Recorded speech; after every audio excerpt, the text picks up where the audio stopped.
सौम्या अपने काम जल्दी जल्दी निपटा रही थी, तभी फ़ोन की बेल बजने लगी। उसने अपने कपड़ों से ही हाथ साफ करते हुए तेज कदमों से किचन से बाहर आई। तब तक गिरधारी काका फ़ोन उठा चुके थे। सौम्या, काका अगर स्कूल से है तो कह दो, मैं थोड़ी देर में बस पहुंच रही हूँ। गिरधारी काका, बिटिया बड़े साहब का फ़ोन है, तुम्हें बुला रहे हैं। ये हिमांशु भी ना वक्त देखते नहीं, जब दिल आता है फ़ोन कर लेते हैं। कितनी बार कहा है सुबह के टाइम मत किया करो, पर समझे तब ना। खुद में बड़बड़ाते हुए सौम्या फ़ोन की तरफ लपकी। हाँ हिमांशु बोलो। सौम्या जल्दी में बोली। हिमांशु, यार पति हूँ तुम्हारा, कुछ तो इज्जत दे दो इस नाचीज को। सौम्या, हिमांशु मैंने आपसे कितनी बार कहा है कि सुबह कॉल मत किया करो, पर आपको तो मज़ा आता है ना वही करने में जिसके लिए मैं मना करती हूँ। ऑफिस को लेट हो जाऊँगी, प्लीज़ जल्दी बोलो। हिमांशु, तुमने व्हाट्सएप डाउनलोड किया? सौम्या, नहीं हिमांशु, मेरे पास टाइम नहीं है उसके लिए। हिमांशु, बेटा कब तक उससे भागोगी, कभी तो तुम्हें डाउनलोड करना पड़ेगा। सौम्या, इस वक्त तुमने फ़ोन मुझे यही ज्ञान देने को किया है क्या, या कोई और भी काम है? हिमांशु, नहीं सुधरोगी। अच्छा सुनो, मैंने काका के फ़ोन में कुछ भेजा है, उसे देखकर बताओ कैसा है। सौम्या ने बात करते करते गिरधारी से उसका फ़ोन लिया और उसमें व्हाट्सएप खोलकर देखा। एकदम चहक उठी। ये तो बहुत सुंदर है, कहाँ से ले लिया तुमने? उसमें एक नेकलेस की फ़ोटो देखकर सौम्या ने पूछा। हिमांशु, मैं अभी पीछे जब बेंगलोर गया था तब तुम्हारे लिए ऑर्डर करके आया था, आज उसने डिलीवरी कर दी है। मैं जब आऊँगा तब लेता आऊँगा। सौम्या, कब आ रहे हैं? हिमांशु, पता नहीं, पर प्रॉमिस जल्दी आऊँगा। सौम्या, मुझे नहीं चाहिए, आप वापस कर दो। तुम्हें तो ये बहुत सुंदर लगा था, अब तुम लेने से मना कर रही हो, क्या हो गया बताओगी? हिमांशु ने पूछा। सौम्या आंखों में आई पानी की बूंदों को छिपाती हुई, इन सब चीज़ों से तुम अपनी कमी को पूरा नहीं कर सकते। अपनी नौकरी वहाँ से ट्रांसफ़र लेकर यहाँ आ जाओ, बस मुझे और कुछ नहीं चाहिए। चलो रखती हूँ। हिमांशु उधर से बोलता रहा, पर सौम्या फ़ोन रख दिया। जब देखो ट्रांसफ़र लेकर आ जाओ, ट्रांसफ़र लेकर आ जाओ कि रट लगाए रहती है। आसान होता है क्या? मैं 5 साल से यहाँ चेन्नई में धक्के खा रहा हूँ, मेरा दिल नहीं करता क्या परिवार के साथ रहने का? हिमांशु भी अपने आप में बड़बड़ करता हुआ बैग उठाकर ऑफिस को निकल पड़ा। सौम्या वहीं पड़ी कुर्सी पर बैठ गई। 9 बजने वाले थे, अब उसके ऑफिस जाने का मतलब तो था नहीं। उसने टेक्स्ट मैसेज करके ऑफिस हाफ डे आने का बता दिया। गिरधारी रसोई में जाकर उसके लिए चाय बनाने लगा। गिरधारी सौम्या के परिवार का एक हिस्सा था। हिमांशु जब 10 साल का था तब से गिरधारी उनके यहाँ काम कर रहा था। उम्र कोई 52 साल से ज़्यादा होगी, पर शरीर दरमियाना था, सो इतनी उम्र नहीं लगती थी। चुस्सी बहुत थी, सो सारा काम भाग भाग कर करता था। गिरधारी ने उसके सामने लाकर चाय रखी। वो चाय पीने लगी। चाय पीते पीते ही उसे कुर्सी पर पीछे सर टिकाया और आंखें बंद कर ली।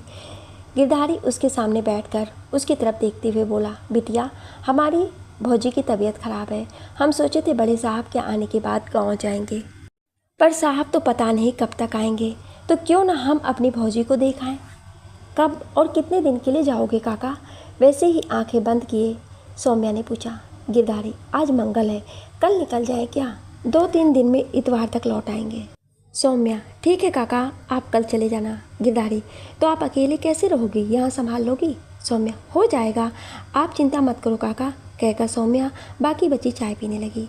सौम्या जैसा नाम वैसा ही स्वरूप, एकदम शांत और शालीन सी। हमेशा उसके चेहरे पर एक दिलकश मुस्कान रहती थी, जो किसी को भी दीवाना बनाने के लिए काफ़ी थी। उसकी उम्र 35 के आसपास थी। 5 फुट 3 इंच हाइट, छरारा बदन, मीडियम आँखें, भरी पलकें, पर उनमें सलीके से लगा लाइनर, राइट गाल पर एक प्यारा सा तिल, गुलाब की पंखुड़ी जैसे होठ, गालों पर हंसते हुए पर्दा डिम्पल अच्छों अच्छों को दीवाना बनाकर रख दे। गिरधारी काका ने उसको एक नज़र देखा। वो कप हाथ में लिए अपनी ही सोच में डूबी हुई थी। उसे वैसे बैठे देख उन्होंने चुपचाप बैग उठाया, दरवाज़ा बंद किया और सब्जी लेने चले गए। सौम्या अपने ही ख्यालों में डूबी आज से 5 साल पहले की अपनी ज़िंदगी के बारे में सोच रही थी, जब सौम्या की ज़िंदगी एकदम गुमनाम सी चल रही थी। हिमांशु का सारा टाइम ऑफिस में निकलता था, बच्चे दोनों हॉस्टल में थे और सौम्या सारा दिन अकेले घर में पड़ी पड़ी बस टीवी देखती रहती, ना कहीं बाहर जाती, ना किसी से मिलती। उसने खुद को उसे एक कमरे में समेट कर रख लिया था। घर के काम के लिए गिरधारी थे। एक दिन उसकी एक कॉलेज फ्रेंड रितिका उससे मिलने आई। उसकी हालत देखकर रितिका बहुत परेशान हो उठी। उसने उसे बहुत समझाया और बाहर निकलने के लिए कहा। उसे अपने साथ अपने स्कूल के अकाउंट सेक्शन में जॉब दिलवा दी। पहले दिन सौम्या रितिका के साथ स्कूल पहुंची। उसका रौब देखते ही बनता था। उसने लीलन की साड़ी पहनी हुई थी, लंबे बालों को इकट्ठा करके ऊपर बन बनाया हुआ था। जो भी उसे एक बार देखता बस देखता ही रह जाता। 2-4 दिन तो उसे खुद को लोगों के बीच एडजस्ट होने में लगे, क्योंकि उसे ऐसे नज़रों की आदत नहीं थी। जब से शादी हुई थी तब से उसने खुद को भी घर में समेट लिया था, पर उसे धीरे धीरे खुद को उस माहौल में ढाल लिया। तब की सौम्या में और अब की सौम्या में ज़मीन आसमान का फ़र्क था। अब वो जहाँ से भी निकलती थी माहौल खुशनुमा हो जाता था। उसकी खनकती हंसी से सबके चेहरों पर स्माइल आ जाती थी। काका ने वापस आकर देखा सौम्या अभी भी वहीं उसी कुर्सी पर बैठी अपनी यादों में खोई हुई थी। गिरधारी, क्या बात है बिटिया, स्कूल नहीं जाओगी क्या? उनकी आवाज़ सुनकर सौम्या अपनी यादों की बस्ती से वापस आई और बोली, बस जा रही हूँ काका, कहकर अपने कमरे में जाकर तैयार होने लगी। 10:30 बजने को थे तो जल्दी जल्दी तैयार होकर पर्स उठाया और चली गई। गिरधारी पता नहीं अकेले में बैठी बैठी क्या सोचती रहती है। साहब भी यहाँ आते नहीं हैं, क्या होगा इसका? काका भी बड़बड़ाते हुए सब्जियाँ धोकर फ्रिज में लगाने लगे। अगले दिन सुबह काका सौम्या को अकेला छोड़कर नहीं जाना चाह रहे थे, पर सौम्या ने बहुत कहा। तब काका अपने गांव जाने के लिए निकल गए। सौम्या भी स्कूल जाने के लिए तैयार होने लगी, तभी डोरबेल बजी। उसने मुंह उठाकर देखा, घड़ी में सुबह के 7 बज रहे थे। इस टाइम कौन आया होगा, कहकर डोर की तरफ तेज कदमों में बढ़ गई। जैसे ही दरवाज़ा खोला, सौम्या सामने खड़े शख्स को देखकर उसके माथे पर पसीने की बूंदें उभर आई। अपनी शर्ट की बाजू से उसने पसीना पोंछा। आप?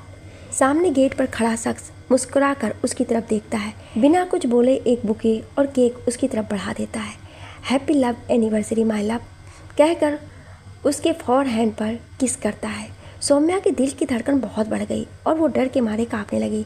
इससे पहले सौम्या कुछ समझ या बोल पाती, वो तेजी कदमों से चलता हुआ मेन गेट से बाहर चला जाता है। वो वही गुमसुम सी खड़ी उसे जाते हुए देखती रहती है। सौम्या, क्या हुआ तुझे? रितिका ने उसे वैसे गुमसुम दरवाजे पे खड़ा देखकर हिलाते हुए पूछा। उसके हाथ से बुके छूटकर नीचे गिर गया। केक भी गिरने वाला ही था कि रितिका ने पकड़ लिया। रितिका, तो ऐसे दरवाजे पर पूरा दरवाज़ा खोलकर क्यों खड़ी थी और स्कूल जाने के लिए तैयार क्यों नहीं हुई? सौम्या ने मुंह उठाकर रितिका की तरफ देखा और उसका हाथ थामते हुए कांपती आवाज़ में बोली, रितिका, वो आज फिर आया था। रितिका, अच्छा, तो ये दोनों चीज़ें वही देकर गया है? सौम्या, हाँ, उसने दी ही है, साथ ही मुझे लव एनिवर्सरी विश की है। Ritika, love anniversary? पर क्यों? सौम्या, मुझे नहीं पता रितु। रितिका, सौम्या, क्या तुम उसे जानती हो? नहीं, मतलब उसका चेहरा, उसका बोलना, कुछ तो तुम्हें जाना पहचाना लगता होगा। सौम्या, नहीं यार, चल कोई बात नहीं, तू अंदर चल, कहकर रितिका उसे अंदर लेकर आई। सारा सामान डाइनिंग टेबल पर रख दिया और उसे आराम से बेड पर बैठाया। उसकी हालत देखकर रितिका ने स्कूल में फ़ोन करके उन दोनों का हाफ डे आने को कह दिया और बोली, तुम बैठो, मैं तुम्हारे लिए चाय बना कर लाती हूँ। चाय बनाते हुए भी बीच बीच में लगातार उससे बातें करती रही ताकि उसका दिमाग उस तरफ ना जाए। कौन है? वो लगातार सौम्या के दिमाग में यही दौड़ रहा था और उधर रितिका भी उसे लेकर कंफ्यूज थी, क्योंकि सौम्या हमेशा उसी के साथ स्कूल आती जाती थी और उसके अलावा सौम्या का कहीं भी आना जाना नहीं था। सौम्या के सारे दोस्तों को रितिका भी जानती थी। स्कूल भी एक होने के कारण स्कूल में भी वो सबको जानती थी, इसलिए उसके दिमाग में भी उधर बुन चल रही थी। ना उसे समझ में आ रहा था और ना ही सौम्या को। दोनों अपनी अपनी जगह अपने ख्यालों में गुम थी। जैसे ही रितिका ने चाय की ट्रे लाकर बेड पर रखी, उसे देखा सौम्या बेड पर बैठी एक टक दीवार को देखे जा रही थी और उसका हाथ उसके माथे पर था। सौम्या, क्या सोच रही हो तुम? कहकर जैसे ही उसे सौम्या को हिलाया, वो एकदम कांप गई। अरे घबरा मत, मैं हूँ यहाँ पर, रितिका बोली। चल चाय पी। सौम्या, मुझे समझ नहीं आ रहा रितिका कि वो कौन है और क्या चाहता है मुझसे। अगर वो लव एनिवर्सरी विश करके गया है तो इसका मतलब 1 साल हो गया उसे मुझे स्टॉक करते हुए, पर मैं उसे नहीं जानती, तो लव एनिवर्सरी कैसे? रितिका, तू टेंशन मत ले, हम देखते हैं, हिमांशु से बात करके देखते हैं। सौम्या, कोई फ़ायदा नहीं, वो उल्टा मेरी ही गलती निकालेंगे। रितिका, कोई ना, चल मैं आज ही राहुल से बात करती हूँ, वो कोई ना कोई इसका सॉल्यूशन ज़रूर निकालेगा, कहकर वो सौम्या को सांत्वना देने लगी और चाय का कप उठाकर सौम्या के हाथ में पकड़ाया। काका को भी आज ही जाना था, रितिका बोली। सौम्या, हाँ, बहुत दिन से कह रहे थे जाने के लिए, मैंने उन्हें जाने को कहा। रितिका, कब आएंगे वो? सौम्या, संडे तक। रितिका, कोई बात नहीं, तू चाय पी और उठ कर रेडी हो, स्कूल चलते हैं, तेरा दिल भी दूसरी तरफ हो जाएगा। सौम्या ने भी हाँ में सिर हिला दिया। दूसरी तरफ दिल्ली से हटकर गुरुग्राम में एक बहुत बड़े बंगले के पोर्चे में एक बड़ी सी काले रंग की ऑडी जाकर रुकती है। उसमें से निकलकर वो शख्स सीधा ग्राउंड फ्लोर पर बने अपने ऑफिस में जाकर अपनी कुर्सी पर बैठ जाता है। सिगरेट जलाकर मुंह में रख लेता है। अपना फ़ोन की गैलरी खोलता है जिससे सौम्या की एक नहीं, दो नहीं, 1000 फ़ोटो अलग अलग पोज और फेज में थी। एक एक फ़ोटो को खोलता है और किस करके एनिवर्सरी विश करता है और आगे बढ़ जाता है। उसकी दीवानगी देखते ही बन रही थी। तभी उसका दोस्त विश्वदेव ऑफिस में आता है और उसकी हरकत देखकर मुस्कुरा उठता है। धीरे से उसके पास जाकर कहता है, सुवन प्रताप शर्मा, कब तक अपने दिल की बात ऐसे ही जाहिर करते रहोगे? जाकर कह क्यों नहीं देते सौम्या से? सुवन एक स्माइल के साथ उठकर बिना कुछ बोले विश्वदेव को गले से लगा लेता है। सुवन हंसते हुए विश्वदेव को गले से लगा लेता है और कहता है, बस कुछ दिन और, फिर मैं अपने दिल की बात सौम्या के सामने रख दूंगा, पर डरता हूँ कहीं वो मना ना करती। विश्वदेव बिना उसकी बात का जवाब दिए सामने पड़ी कुर्सी पर बैठ जाता है और बोलता है, सुवन, जो भी करना सोच समझ कर करना, उसका भी परिवार है। सुवन, हाँ। सुवन अपना फ़ोन उठाकर किसी को फ़ोन मिलाता है और उसे कुछ इंस्ट्रक्शन सेट कर फ़ोन रख देता है। सुवन 42 वर्ष, दिखने में डैशिंग, स्मार्ट और गुड लुकिंग बिजनेसमैन है। इतनी उम्र के बावजूद उसके एब्स और खिंची हुई बॉडी किसी को भी दीवाना बना जाती है। बड़ी बड़ी आंखें खुद में ही बोलती हैं। साफ रंग, घुंघराले बाल, भरी हुई मूछें, हल्की हल्की दाढ़ी, गोल चेहरा, उस पर कातिल स्माइल, जो भी देखे दोबारा ज़रूर देखना चाहेगा। गुरुग्राम में उनकी अपनी कोठी है जो उनके पूर्वजों ने बनवाई थी, जिसमें वो अपने भरे पूरे परिवार के साथ रहते हैं, जिसमें सब है, पर सब नाम के, जिनको उनसे कम और उनकी दौलत से ज़्यादा प्यार है। सबसे करीब उनके सिर्फ एक उनका दोस्त विश्वदेव है, जिससे वो अपना सारा दिल खोल देता था। उधर सौम्या अपने ऑफिस में अपने काम में व्यस्त थी। तभी उसके पास पियोन आता है और उसे मैसेज देता है कि उनको प्रिंसिपल ने बुलाया है। सौम्या अपना फ़ोन उठाकर ऑफिस की तरफ चल देती है। वो फ़ोन में देखती जा रही होती है, तभी सामने से आती हुई अंजलि से टकरा जाती है। बिना उसकी ओर देखे सॉरी कहकर ऑफिस की तरफ बढ़ जाती है। सौम्या, मैं आई कम इन सर? दरवाज़ा नॉक करके पूछती है। Principal, yes yes Mrs Saumya, अंदर आइए। सौम्या, जी सर, आपने मुझे बुलाया? प्रिंसिपल, हाँ सौम्या, 4 हफ्ते यानी 1 महीने बाद हमारे स्कूल का एनुअल फंक्शन है। उस फंक्शन की सारी तैयारियों की जिम्मेदारी मैं तुम्हें देता हूँ। उसमें हमारे खास चीफ गेस्ट आएंगे, जिसको इनवाइट करने के लिए तुम्हें एक स्पेशल इनविटेशन बनाना है, जिसका फॉर्मेट मैं तुम्हें दे दूँगा। तुम आरती मैडम की हेल्प से उसे रेडी कर लेना। बाकी की डिटेल भी आरती मैडम आपको दे देंगी। बस इतना ध्यान रखिएगा तुम्हारी तरफ से कोई चूक ना होने पाए। वो हमारे स्कूल के लिए काफ़ी इम्पोर्टेंट है। ये कहिए कि हमारे स्कूल की फाउंडेशन उनको पेरेंट्स ने ही रखी थी। Hope you will understand. Saumya, okay sir, I to my best कहकर सौम्या ऑफिस से बाहर निकल गई।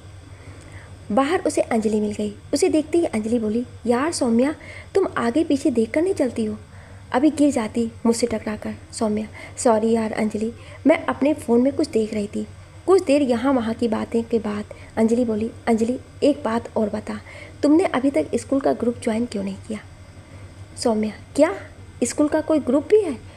मुझे पता नहीं था, अभी ज्वाइन कर लेती हूँ कहकर उसने व्हाट्सएप खोला और ग्रुप ज्वाइन कर लिया। उस ग्रुप में सारे स्कूल के टीचर्स हैं। अंजलि हंसती हुई चली जाती है और सौम्या भी अपने डिपार्टमेंट में चली गई। वहाँ जाकर उसने रितिका को ग्रुप के बारे में बताया। रितिका पहले ही ज्वाइन कर चुकी थी। शाम होते होते बालकनी में चाय का कप लेकर आ बैठी। जैसे ही उसने व्हाट्सएप खोला, उसके स्कूल वाले ग्रुप में चिट चैट चल रही थी। उसने भी जाकर वहाँ उन सबको ज्वाइन किया। वहीं पर मिश्रा सर थे। वो पूरे जोश में सब टीचर्स की लेग पुलिंग कर रहे थे और सब उसको एंजॉय भी कर रहे थे।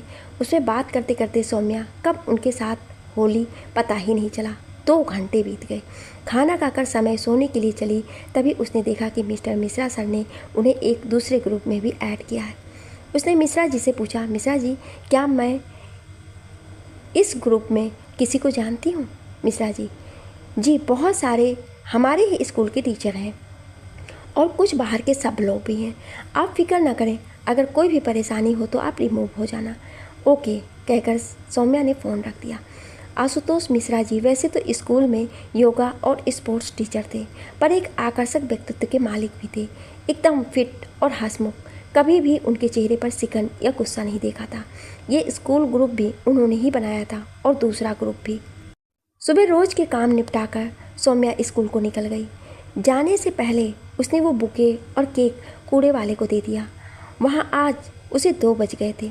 इनविटेशन कार्ड पर आरती मैम के साथ काम करते करते। आरती IT डिपार्टमेंट में थी और उसे कंप्यूटर एप्लीकेशन की काफ़ी नॉलेज थी। सौम्या की इंग्लिश पर अच्छी पकड़ थी। दोनों ने मिलकर एक इम्प्रेसिव कार्ड रेडी किया और उसका प्रिंट निकालकर प्रिंसिपल के पास अप्रूवल को भेज दिया और अपना पर्स उठाकर सौम्या बाहर गेट की तरफ चल दी। चलते चलते सौम्या ने देखा तो उसके फ़ोन पर बच्चों के हॉस्टल से मैसेज था कि 15 दिन को हॉस्टल बंद हो रहे हैं। सो उसने निकलते ही हिमांशु को फ़ोन किया। हिमांशु, अरे आज तुम्हारा इस टाइम कॉल सब ठीक तो है ना? सौम्या, हाँ, बच्चों के हॉस्टल 15 दिन को बंद हो रहे हैं, सो मैं उनको लेने कुछ देर बाद निकलूँगी, तुम भी देख लो। अगर आ सको तो छुट्टी लेकर। तुम्हारा दिमाग हिल गया है क्या? तुमने कहा और मैं भागता हुआ आ जाऊँ? इतना वेला नहीं बैठा हूँ मैं, समझ आई? पूरे एक ब्रांच की जिम्मेदारी मुझ पर है। हिमांशु गुस्से में भड़कते हुए बोला। सौम्या, अरे नहीं आना तो मत आओ, भड़क तो रहे हो। हिमांशु, सॉरी सौमी। इससे ज़्यादा बोल पाता सौम्या फ़ोन रख चुकी थी। उसे हिमांशु से बात करने का मन भी नहीं था। दूसरे वो घर भी पहुंच चुकी थी। दूसरी तरफ गुरुग्राम में, साहब हम सौम्या बिटिया को संडे तक कहकर आए थे। कल संडे है तो क्या हम कल चले जाएं क्या? गिरधारी काका ने डरते डरते सुवन से पूछा। सुवन ने सिगरेट मुंह में दबाए उसे हाथ से पास आने का इशारा किया। जैसे ही वो टेबल के पास आया उसके सामने नोटों का बंडल रख दिया और बोला, आगे भी तुम्हारी ज़रूरत पड़ती रहेगी हमें। वो अब तुम्हें देखना ही है कि तुम कैसे मैनेज करोगे। बस गलती मत करना कभी भी मुंह खोलने की आगे। तुम समझदार हो। गिरधारी ने कांपते हाथों से पैसे उठाए, हाँ में सिर हिलाया और माथे पर आया पसीना अंगोछे से साफ करता हुआ गेट से बाहर निकल गया। शाम होने को थी, सो सौम्या बच्चों को लेने हॉस्टल पहुंची। उसने पहले ही वार्डन को इन्फॉर्म कर दिया था, सो दोनों बच्चे अपने कुछ सामान के साथ वहां बैठे उसका वेट कर रहे थे। जैसे ही उनकी गाड़ी देखी दोनों भागकर पार्किंग एरिया में आ गए और उसे देखते ही उनके साथ लिपट गए। सौम्या, तुम दोनों गाड़ी में बैठो, मैं वार्डन के पास साइन करके आती हूँ, कहकर वो अंदर चली गई। अंदर जाकर उसने वार्डन से दोबारा सारी जानकारी ली, क्योंकि उसके स्कूल में जो एनुअल फंक्शन था उसके लिए उसे स्कूल में समय देना ज़रूरी था और ऐसे में वो बच्चों को अकेला घर पर नहीं छोड़ सकती थी। वार्डन ने अपनी मजबूरी दिखाई तो वो थोड़ी सी अपसेट होकर उनको लेकर घर की तरफ चल दी। सौम्या का बेटा तच 12 साल का था, जो कि 6th क्लास में था, और उसकी बेटी अनु 13 साल की थी, जो कि 7th क्लास में थी। अनु, मॉम आप परेशान मत हो, हम आपको डिस्टर्ब नहीं करेंगे। सौम्या, बेटा मैं आपके आने से कभी डिस्टर्ब नहीं होती, पर मेरे स्कूल में एनुअल फंक्शन है, बस उसी की टेंशन है और कुछ नहीं। घर पहुंचकर जैसे ही उसने अंदर गार्डन में काका को बैठे देखा, उसकी जान में जान आई। अब वो निश्चिंत होकर स्कूल के टाइम दे सकती थी। अंदर जाते ही काका सौम्या से बोले, बिटिया ये हमारे कुछ पैसे रख लो, हम तुमसे जब बैंक जाएंगे तब ले लेंगे। सौम्या, पर काका तुम्हारे पास इतने पैसे कहाँ से आए? सवाल सुनकर गिरधारी काका थोड़ा सा सकपका गए और हकलाते हुए बोले, ज़मीन गिरवी रख कर आए हैं, पता नहीं फौजी के लिए कब ज़रूरत पड़ जाए। सौम्या ने पैसे लिए और अलमारी में रख दिए। 15 दिन बच्चों के साथ स्कूल में और एनुअल फंक्शन की तैयारी में कैसे निकल गए पता ही नहीं चला। बच्चों के वापस हॉस्टल छोड़कर आने के बाद शाम में सौम्या ने व्हाट्सएप खोला। उसमें करीब 3000 मैसेज थे। उसने नीचे से ऊपर स्क्रॉल करना शुरू किया तो एक अननोन नंबर पर जाकर उसकी उंगली जाकर रुक गई। उसके आगे 1450 मैसेज थे। उत्सुकता बस उसने उसे खोला तो देखकर चौंक गई। उस बंदे ने उसे रोज़ good morning, good noon, good evening, good night रोज़ भेजा हुआ था। सारे मैसेजेस पढ़ने के बाद सौम्या ने मैसेज किया, हु आर यू? उधर से मैसेज सीन हो गया पर रिप्लाई नहीं आया। बहुत देर तक वेट करने के बाद सौम्या ने फ़ोन रखा और काम में लग गई। उसके बाद रोज़ मैसेज आते पर सौम्या उसकी किसी भी बात का रिप्लाई नहीं देती। धीरे धीरे एनुअल फंक्शन का भी दिन आ गया। सौम्या ने पिंक कलर की बनारसी साड़ी पहनी थी, जिसे सलीके से पिन किया हुआ था। Deep neck sleeveless golden blouse sari की सुंदरता में 4 चांद लगा रहा था। लंबे खुले बालों को क्लच करके खुला छोड़ा था। चेहरे पर दोनों तरफ 2 लटें झूल रही थी। आंखों में लाइनर, मस्कारा, होठों पर लिपस्टिक, माथे पर ब्लैक पिंक बिंदी, एक हाथ में गोल्ड ब्रेसलेट और दूसरे में वॉच, जो भी उसे देख रहा था दिल की वीणा बजा रहा था। चीफ गेस्ट के आते ही सौम्या ने काफ़ी गर्मजोशी से उनका स्वागत किया। स्कूल के चीफ गेस्ट सुवन प्रताप शर्मा थे, जिनको वेलकम सौम्या द्वारा किया गया था।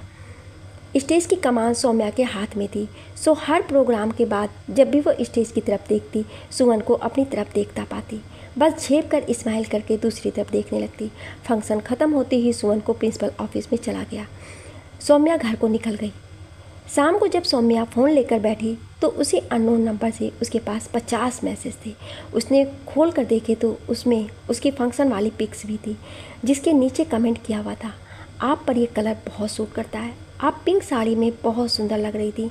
इतना पढ़ते ही सौम्या के चेहरे पर स्माइल आ गई, क्योंकि उस पिंक में वो खुद को भी बहुत सुंदर लग रही थी। उसने उसे उठाकर अपनी डीपी बना दिया।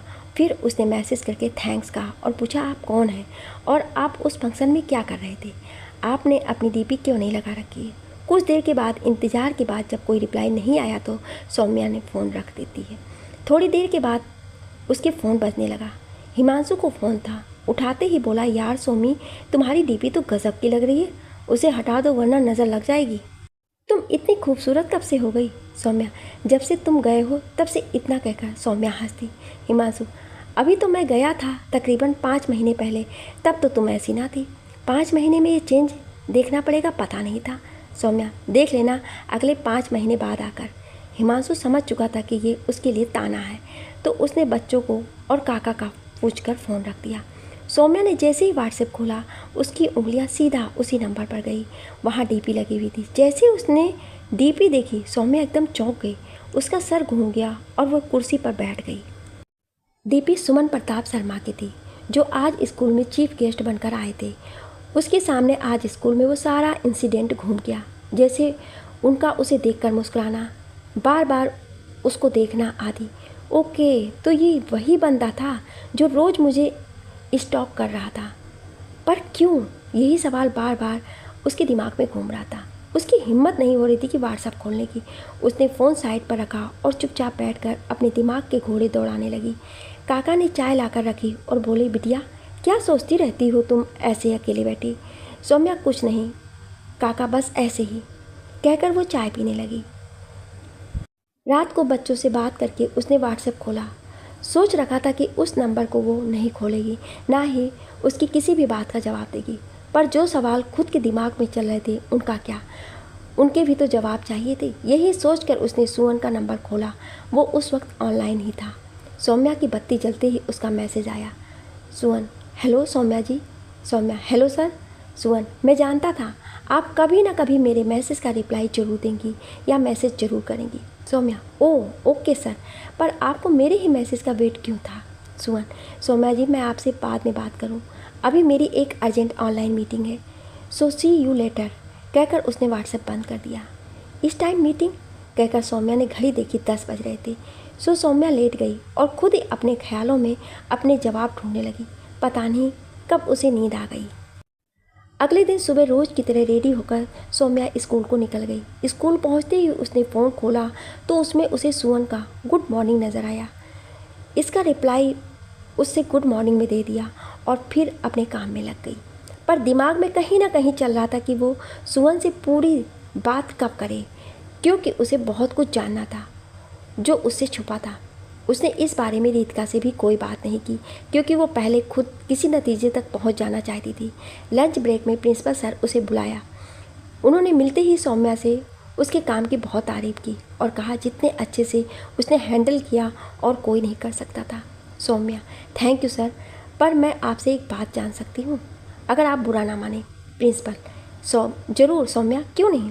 सौम्या, सर ये जो हमारे चीफ गेस्ट सुमन प्रताप शर्मा जी थे वो कौन है। प्रिंसिपल, ये हमारे स्कूल के चैरिटी राम प्रसाद शर्मा जी के बेटे हैं। एक तरफ से ये स्कूल के बोर्ड ऑफ डायरेक्टर्स भी आते हैं। 60% के करीब फंडिंग इन्हीं के तरफ से की जाती है।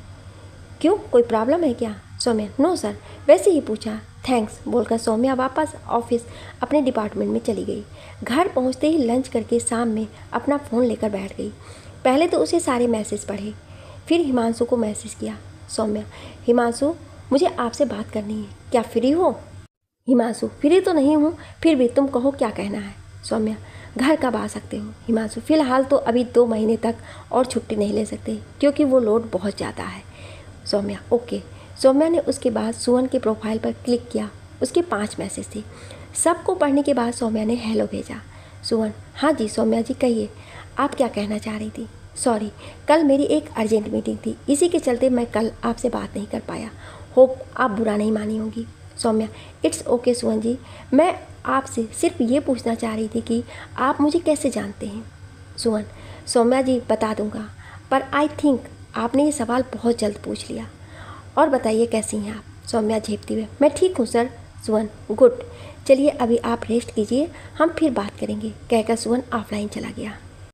पता नहीं खुद को क्या समझता है, इतने भाव खा रहा है जैसे कितना बिजी हो। एक बात का जवाब पूछा है वो भी ढंग से नहीं दे सकता है। खुद में बड़बड़ाते हुए सौम्या ने फ़ोन बेड पर फेंका और अपने काम में लग गई। उधर सुवन के ऑफिस में विश्व सुवन से, सुवन तुम्हें नहीं लगता तुम इसे बहुत ज़्यादा परेशान कर रहे हो? जो वो पूछ रही है उसे सीधा सीधा बता क्यों नहीं देते? नहीं सुवन, विशु, अगर मैं उसे सब सच बता दूंगा तो शायद वो कभी मेरी बात सुनने के लिए तैयार ही ना हो। मैंने पूरे 15 साल उसका इंतज़ार किया, वो कुछ दिन का इंतज़ार नहीं कर सकती? कहाँ कहाँ नहीं ढूंढा उसे, ये तू भी जानता है।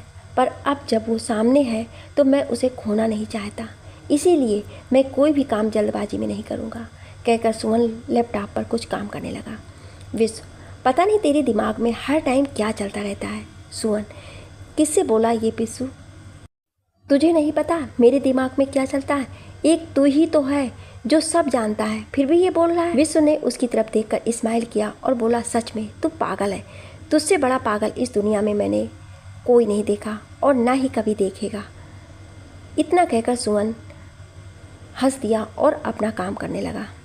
सौम्या हिमांशु के व्यवहार से थोड़ी सी अपसेट थी। दूसरी तरफ उसके दिमाग में सुमन को लेकर भी टेंशन बनी थी। वो चाहकर भी दोनों को दिमाग से नहीं निकाल पा रही थी। रात से सुबह हो गई पर वो बैठी सोचती रही।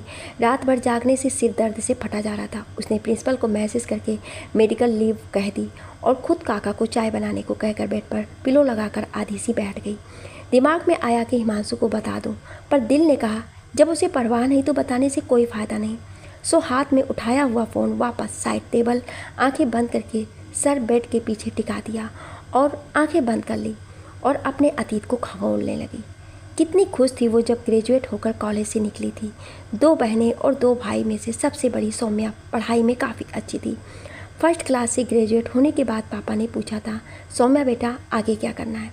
सौम्या, पापा मुझे चार्टर्ड अकाउंटेंट बनना है या फिर मैं अकाउंट्स में MBA करना चाहूँगी। पापा, जो भी करना चाहो कर लो, पर अगर इसके बीच मुझे अच्छा लड़का मिल गया तो मैं तुम्हारी शादी का भी सोचूंगा।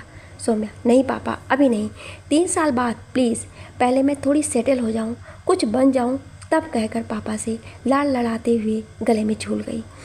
सौम्या के पापा रवि राज बिल्डर थे। उनका अपना अच्छा बिजनेस था और माँ कृष्णा हाउसवाइफ थी। उन दोनों का मेन मोटो बच्चों को पढ़ाना और उनको अपने पैरों पर खड़ा करना था। इसके लिए कृष्णा जी ने भी हमेशा उनकी हाँ में हाँ मिलाई। सौम्या के चार्टर्ड अकाउंटेंट का एंट्रेंस टेस्ट क्लियर नहीं हो पाया था, सो उसने शहर के जाने माने MBA के कॉलेज सवाई मानसिंह में एडमिशन ले लिया। कॉलेज शहर से थोड़ा दूर था, यहाँ सिर्फ 2 ही बस जाती थी और एक बस के मिस होने पर घंटों वेटिंग के बाद अगली बस मिलती थी। जैसे तैसे सौम्या ने कॉलेज जाना शुरू किया। सुबह जल्दी निकलती और रात देर वापस घर आती। दोनों बसों का स्टाफ उसकी खुश मिजाजी से उसे पहचानने लगे थे। वो 2 घंटे के सफ़र में बस में भी बैठी पढ़ती रहती थी और अपने कॉलेज और अकाउंट्स में काफ़ी अच्छी होने से वो कॉलेज में भी सब प्रोफेसर में फेमस हो गई। कोई भी प्रॉब्लम होने पर उसके बाकी साथी भी उसके पास ही आ जाते थे, जिसे वो आसानी से सॉल्व कर लेती थी। MBA का पहला 7 साल कैसे बीता पता ही नहीं चला। दूसरे साल में प्रवेश करते ही सौम्या रवि राज से बोली, पापा मुझे कॉलेज जाने के लिए स्कूटी दिला दीजिए, क्योंकि वहाँ से बस बहुत देर में आती है और हमें कम से कम 2 घंटों का इंतज़ार करना पड़ता है। रवि राज, सौम्या तुम स्कूटी की जगह गाड़ी सीखो, सेफ रहेगा। तुम पूरा इसको बिगाड़ कर ही दम लोगे, कृष्णा जी गुस्से में बोली। रवि जी, नहीं कृष्णा जी, हम चाहते हैं कभी भी इसे ये ना लगे कि ज़िंदगी में जो ये करना चाहती थी हमने इसे करने नहीं दिया। अगले दिन रविराज ने एक कार लर्निंग सेंटर वालों से मिलकर सौम्या को गाड़ी सिखाने के लिए कह दिया। थोड़े दिन में वो ट्रेंड हो गई। रविराज ने उसे एक पुरानी कार दिला दी। धीरे धीरे करके उसने कॉलेज गाड़ी से जाना शुरू किया। सर्दियों के दिन शुरू हो गए थे, जिस कारण अंधेरा भी जल्दी होने लगा था। सौम्या का आज एग्जाम था। वो कॉलेज से निकलने में लेट हो गई। घड़ी देखी 7 बज चुके थे। आज से पहले सौम्या ने कभी भी अंधेरे में गाड़ी नहीं चलाई थी। इसी घबराहट में वो जल्दी जल्दी वहाँ से निकल ली। जैसे ही मेन रोड पर पहुंची, वहाँ एक गाड़ी रोड के आधी बीच में आधी साइड होकर खड़ी थी। सौम्या अंधेरे में गाड़ी देख न सकी। धड़ाम से उसने गाड़ी जाकर उस खड़ी गाड़ी में मारी। सौम्या ने जैसे ही गाड़ी से मुंह निकालकर बाहर सड़क पर देखा, उसके हाथ पैर ठंडे हो गए। उसकी धड़कन आपे से बाहर थी। सर्दी के मौसम भी वो पसीने से भीग चुकी थी। सड़क पर गाड़ी से थोड़ी दूर तक 6 फीट का लड़का उल्टा पड़ा हुआ था। पास ही उसका टूटा हुआ फ़ोन और आधी जली सी सिगरेट पड़ी हुई थी। उसने गाड़ी वहीं रोकी और धीरे धीरे कदमों से चलती हुई सड़क के बीच पड़े उस लड़के के पास पहुंची। उसकी गाड़ी की हेडलाइट उस लड़के पर पड़ रही थी। कोई 27-28 साल का युवक था। उसके पैर से खून निकल रहा था। शायद हड्डी टूट चुकी थी, जिस कारण पैर लटक गया था और सड़क पर गिरने से उसके सर पर भी चोट लग गई थी। पूरा मुंह खून में सना हुआ था। सर की चोट के कारण वो बेहोश था। दिखने में अच्छे घर का लग रहा था। ब्लू डेनिम के साथ उसने वाइट कलर की टी शर्ट पहनी हुई थी। पैरों में रिबॉक के शूज़ थे। हाथ में महंगी घड़ी और हाथ में गोल्ड का ब्रेसलेट, जिस पर अंग्रेजी में कुछ लिखा हुआ था। उसकी हालत देखकर सौम्या घबरा गई। एक तो अंधेरा, दूसरा उस रोड पर गाड़ियों का आवागमन कम, तीसरा उसकी ऐसी हालत। सौम्या उसे वहाँ छोड़कर भी नहीं जा सकती थी। खुद की कसम में सौम्या ने अपनी गाड़ी उस लड़के के बगल में लाकर खड़ी की। उस लड़के को जैसे तैसे हिम्मत करके उसने सहारा दिया और गाड़ी में पिछली सीट पर लगभग फेंक सा दिया। उसके पैर की हड्डी टूटने से शायद उसे बहुत दर्द था और वो बेहोशी की हालत में भी दर्द से चीख उठा। सौम्या ने गाड़ी स्टार्ट की और पास ही के बड़े हॉस्पिटल एशियन में ले जाकर गाड़ी इमरजेंसी के सामने खड़ी की और भागती हुई अंदर जाकर डॉक्टर से बोली, सर, मेरी गाड़ी में एक लड़का है, उसे बहुत चोट लगी है। डॉक्टर वार्ड बॉय के साथ जाकर उसे इमरजेंसी में ले आए, पर उसकी हालत देखकर डॉक्टर ने पुलिस केस बताकर उसका इलाज करने से मना किया। सौम्या को ये समझ नहीं आ रहा था कि अब वो क्या करे। उसने डॉक्टर से कहा, सर, ये कोई हिट एंड रन का केस नहीं है। मेरे दोस्त हैं, सड़क पर फिसल गया, वहाँ कोई और नहीं था, तो मुझे इसे अपनी गाड़ी में लेकर आना पड़ा। वरना आप ही सोचिए, कहाँ ये 6 फीट का हट्टा कट्टा और कहाँ मैं कमज़ोर सी, मैं इसे अपनी गाड़ी में कैसे डाल पाती। ये खुद ही मेरी गाड़ी में लेटा। रास्ते में शायद ज़्यादा दर्द की वजह से बेहोश हो गया। जब ये होश में आएगा खुद से पूछ लीजिएगा कि मैं सच कह रही हूँ या झूठ, पर आप कम से कम इनका इलाज तो शुरू कीजिए। सौम्या को पता था कि वो झूठ बोल रही है, पर उसके पास और कोई चारा नहीं था। अगर ज़्यादा देर करती तो उस लड़के की हालत और ख़राब हो जाती। डॉक्टर ने भी उसकी बात इस शर्त पर मानी कि जब तक उसे होश नहीं आएगा तब तक सौम्या घर नहीं जाएगी। सौम्या के हाँ कहते ही उसका इलाज शुरू कर दिया। सौम्या वहीं इमरजेंसी के बाहर बैठ गई। उसने घर पर फ़ोन करके बता दिया था कि उसकी फ्रेंड सीढ़ियों से गिर गई है, उसे लेकर हॉस्पिटल जा रही है, आने में थोड़ी लेट हो जाएगी, जिससे घर वाले परेशान ना हो। 2 घंटे बाद जैसे ही उस लड़के को होश आया, डॉक्टरों ने उसे अंदर बुलाया। अंदर जाते ही उसकी हालत देखकर सौम्या की चीख निकल गई। युवक के चेहरे पर पट्टी थी, सिर्फ आंखें ही दिख रही थी, वो भी सूजन के कारण बंद हो रखी थी। अरे, आप डर क्यों गई? डॉक्टर ने सौम्या से कहा। सौम्या, सर पर इनकी ये हालत और इसके मुंह पर ये इतनी सारी पट्टियाँ क्यों बांधी हुई है, और इसकी आंखें? कहकर सौम्या चुप हो गई। डॉक्टर, असल में इनकी फेस में मल्टीपल फ्रैक्चर हो गए हैं, जिस कारण इंटरनल ब्लीडिंग स्टार्ट हो गई है। उसे कंट्रोल करने के लिए हमें पट्टी बांधनी पड़ी। एक्सीडेंट में ब्लड लॉस बहुत ज़्यादा हो गया है, जिस कारण इसकी बॉडी में हीमोग्लोबिन भी काफ़ी कम हो गया है। सौम्या, तो सर आप ब्लड चढ़ा दीजिए। डॉक्टर, हाँ, इनका ब्लड ग्रुप हॉस्पिटल में अवेलेबल नहीं है। हम कोशिश कर रहे हैं अरेंज करने की। हमें जैसे भी कहीं से भी इसका ब्लड ग्रुप मिलता है तो हम चढ़ाते हैं, तभी हम इनकी सर्जरी भी करेंगे। आप तब तक इनके घर से किसी को बुला लें। सौम्या ने डॉक्टर की बात अनसुनी करते हुए उससे पूछा, सर, इनका ब्लड ग्रुप क्या है? डॉक्टर ने सिस्टर की तरफ देखा। सिस्टर, सर AB है। सौम्या, ग्रेट सर, मेरा भी AB है, आप चाहे तो मुझसे ले सकते हैं। डॉक्टर ने सिस्टर को इशारा किया और सौम्या का 2 यूनिट ब्लड ले लिया गया। सिस्टर, थैंक यू, फ़िलहाल इससे काम चल सकता है, इससे इसकी हालत कुछ स्टेबल हो जाएगी, परंतु हमें इनकी सर्जरी करनी पड़ेगी, तो अभी और अरेंज करना पड़ेगा। सौम्या ने वहाँ के रिसेप्शन पर रखे रजिस्टर में अपना नाम और फ़ोन नंबर लिखकर घर चली आई। उसके दिमाग में वही चेहरा घूम रहा था। घर आकर उसने रविराज को सब सच सच बता दिया, जिसके बाद उसको डांट भी खानी पड़ी कि अंधेरे में उसे किसी की मदद के लिए ऐसा नहीं रुकना चाहिए था। उसके साथ कोई भी दुर्घटना हो सकती थी। उसने रवि को सॉरी बोला, अपने रूम में चली गई। अगले दिन से उसके एग्ज़ाम शुरू थे। उसकी गाड़ी सर्विस स्टेशन ठीक होने को दे गई थी, सो उसे कॉलेज बस से आना जाना करना पड़ रहा था, जिस कारण वो 1 हफ्ते तक हॉस्पिटल ना जा पाई। एग्ज़ाम ख़त्म होते ही वो जब हॉस्पिटल पहुंची तो पता चला कि उस पेशेंट को उसके फैमिली वालों ने कहीं और शिफ्ट करवा लिया है। कहाँ, ये रिसेप्शनिस्ट को भी नहीं पता था। सौम्या की गाड़ी ठीक होकर आई तो रविराज ने उसे बुलाकर उसके अपने पास बैठाया और ब्रेसलेट उसकी तरफ बढ़ाते हुए पूछा, सौम्या ये क्या है? सौम्या, अरे पापा, ये उसी लड़के का है जिसे उस दिन मैंने हॉस्पिटल पहुंचाया था, पर अब उसे कैसे दूंगी, वो तो वहाँ से चला गया है। सौम्या उदास होकर बोली, बात आई गई होगी। सौम्या की MBA ख़त्म हो गई थी। उसने एक मल्टीनेशनल कंपनी में जॉब कर ली। सैलरी अच्छी थी और उसे अपने काम में इंटरेस्ट भी आ रहा था। कुछ दिन बाद उसके लिए उसके चाचा जी हिमांशु का रिश्ता लेकर आए। घर अच्छा था, इकलौता लड़का, और वो भी बैंक में अभी अभी जॉब पर लगा ही था। उसके पापा भी बैंक मैनेजर से रिटायर हुए थे। सब कुछ अच्छा देखकर सौम्या की शादी कर दी गई। शादी के बाद सौम्या दिल्ली आ गई। शुरुआती साल तो सब बहुत अच्छा चला। उसके बाद उसकी सासू माँ ने बीमार होने का बहाना करके उस पर नौकरी छोड़ने का प्रेशर बनाना शुरू किया, जिसमें हिमांशु ने भी उनका साथ दिया कि वह अच्छा कमा लेता है, तो इसलिए उसको नौकरी करने की ज़रूरत नहीं है। सौम्या की लाख दलीलों के बाद भी उसे नौकरी करने नहीं दी गई। अब वो घर में एक बंदी थी जिस पर 24 घंटे उसकी सासू माँ की नज़र थी। धीरे धीरे वक्त चलता गया और उनके 2 बच्चे भी हो गए और बड़े भी। सासू माँ और ससुर जी रोड एक्सीडेंट में दुनिया से विदा कर गए। अब रह गई सौम्या, हिमांशु, बच्चे और गिरधारी काका। सौम्या अपने डिप्रेशन के चलते खुद में ही परेशान रहने लगी। हिमांशु के आते ही घर में चिल्मचिल्ली शुरू हो जाती। किसी को भी सौम्या की हालत का एहसास नहीं था। हिमांशु ने उसे समझने की जगह बच्चों को हॉस्टल में डाल दिया और रोज़ के झगड़े से बचने के अपनी ट्रांसफ़र आउट ऑफ स्टेट करने की अर्जी दे दी। जल्दी ही उसने बेंगलुरु की पोस्टिंग मिल गई और उसने सौम्या को सिर्फ अपनी मजबूरी बताई। ये नहीं कहा कि ये ट्रांसफ़र उसने खुद कर ली है। सौम्या ने भी गुस्से में उसे नहीं रोका। उसके जाने के बाद घर में रह रहे गए सिर्फ काका और सौम्या। अरे बिटिया, चाय कितनी बार ला कर दूँ? तुमको 3 बार ले आया हूँ। काका की आवाज़ से सौम्या वापस वर्तमान में आई। काका, आंख लग गई थी। सौम्या ने कहा, कोई बात नहीं बिटिया, हम दोबारा ले आते हैं, कहकर वो चाय उठाकर ले गया। सौम्या ने फ़ोन उठाया, रितिका को कॉल मिलाया। वो स्कूल में थी। उसे जाते हुए घर से होते हुए जाने को कहा। जैसे ही व्हाट्सएप पर गई, सुवन का मैसेज था। सुवन, हाय सौम्या जी, कैसी हैं? सौम्या जैसे कुछ मन ही मन प्लान कर चुकी थी, जवाब दिया, मैं बढ़िया, आप बताओ।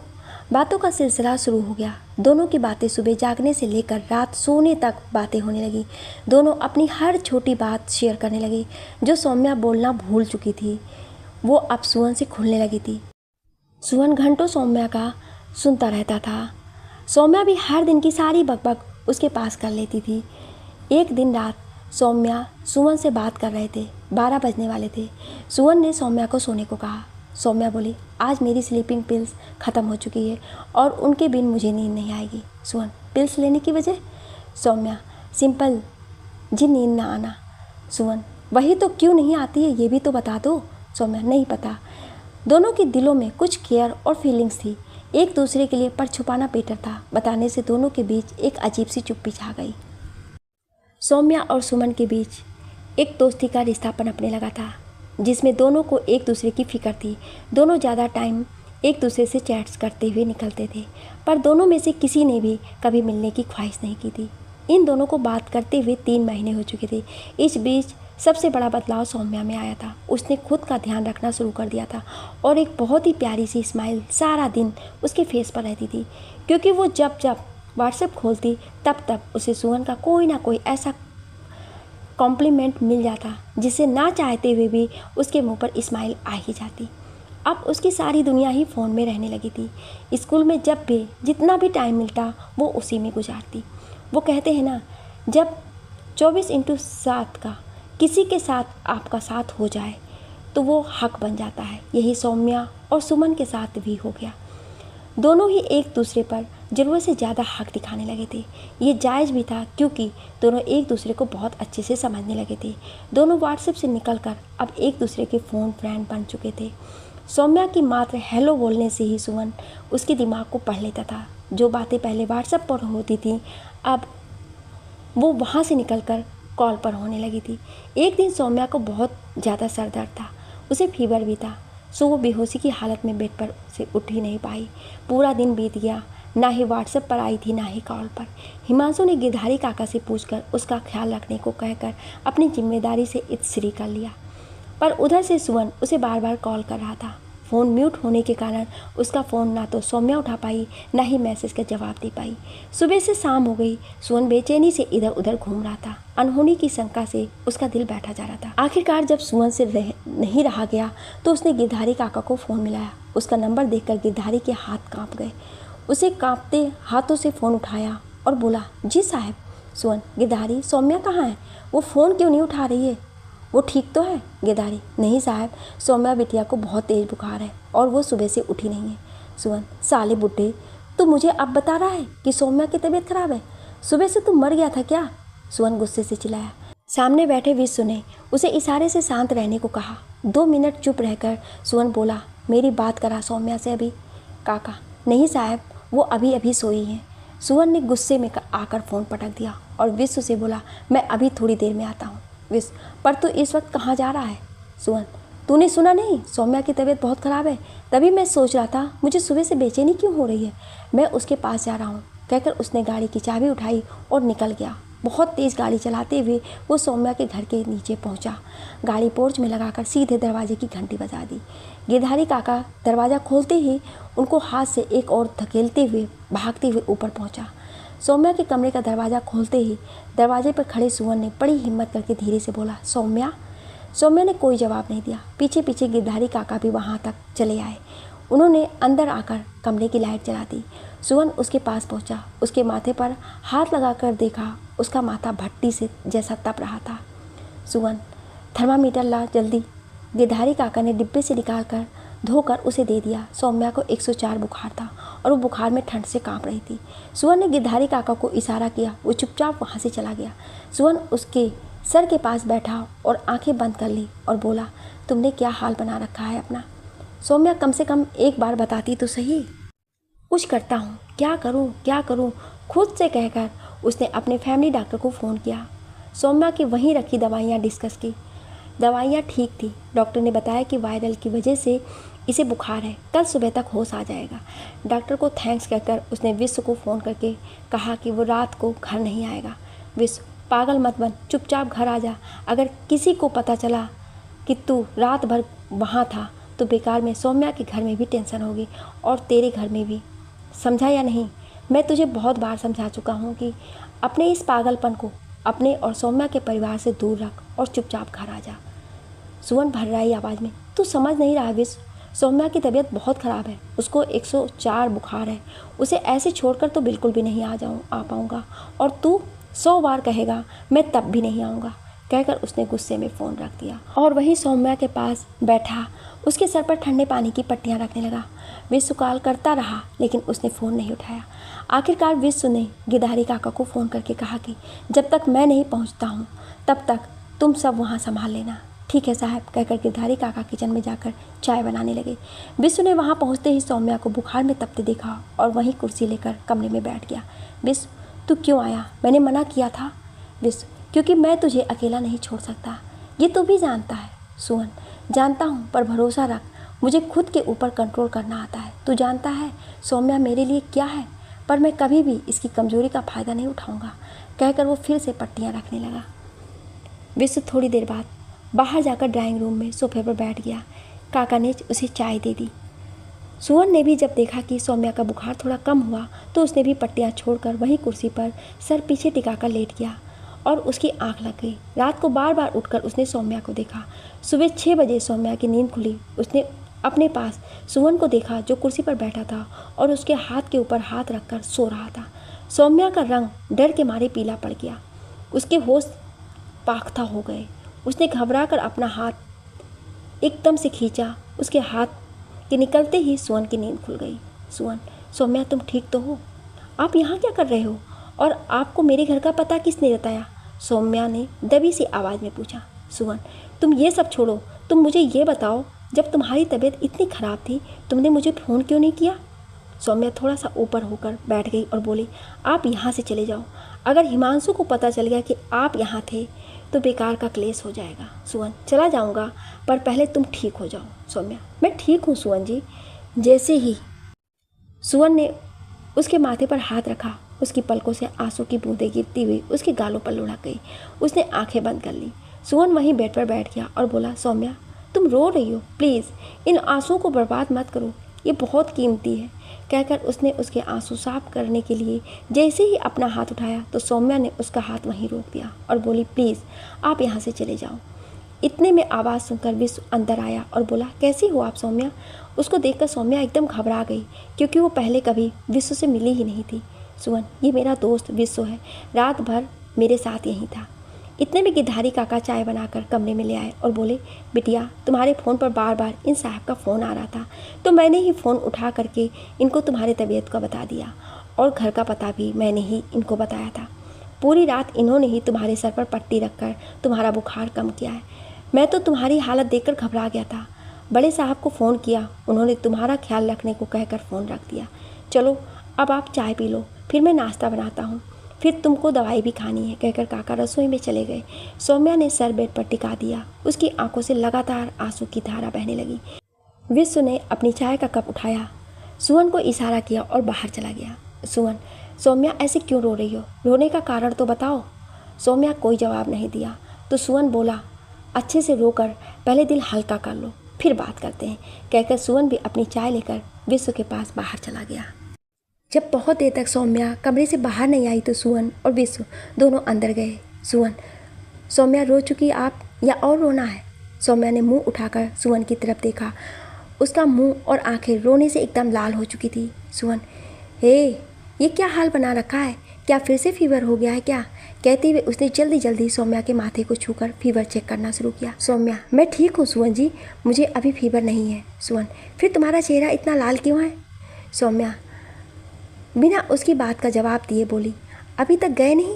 सुवन, नहीं सौम्या, जब तक तुम बिल्कुल ठीक नहीं हो जाती तब तक मैं नहीं जाऊँगा। अरे रहने दो यहीं पर इसको। सौम्या, वहाँ जाते ही फिर थोड़ी देर में यहीं को भागेगा। विश्व की बात सुनकर सौम्या के चेहरे पर स्माइल आ गई। विश्व और सुवन वहीं चेयर पर बैठ गए। सौम्या थोड़ी सी सकुचा के बोली, आई एम सॉरी सुवन जी, मैंने आपके साथ इतना रूडली बात की। सुवन, कोई बात नहीं, इतना तो तुम्हारा हक था। सौम्या अपने ख्यालों में खोई अपने हाथ के ब्रेसलेट के साथ खेल रही थी। विश्व की नज़र उसके हाथ ब्रेसलेट पर पड़ी। वो बोला, सौम्या जी आपका ब्रेसलेट बहुत सुंदर है। सौम्या, शुक्रिया विश्व जी, पर ये मेरे पास किसी की अमानत है, देखते हैं कब तक रहती है। विश्व, बुरा ना माने तो जान सकता हूँ किसकी है?